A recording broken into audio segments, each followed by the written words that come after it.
Ahojte, dnes si ukážeme, ako prakticky postupovať pri poruche zbrane.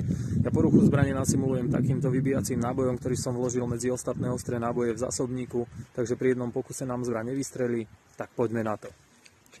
Prvé, uchopím zbraň prstom mimo spúšť, vložím zásobník do zásobníkovej šachty, zbraň je namierená stále do bezpečného priestoru alebo do priestoru terčov, potiahnem záver dozadu, pustím, máme nabité, môžeme strieľať.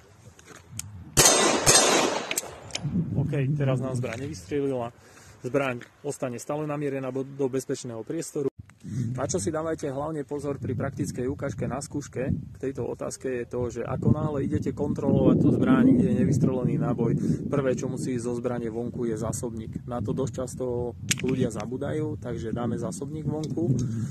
A za druhé, ako náhle potiahnem záver do zadnej polohy, keď idem kontrolovať zásobníkovú šachtu a nábojovú komoru, vyhadzovač nábojníc vyhodí túto nábojnicu a hodí ju niekde buď na mňa, do môjho okolia, alebo na zem a veľa z vás má tú tendenciu sa hneď za ním naháňať a chytať ho. Nie, nerobte to, dávajte si na to pozor. V tom momente je tá nábojnica pre vás úplne nepodstatná.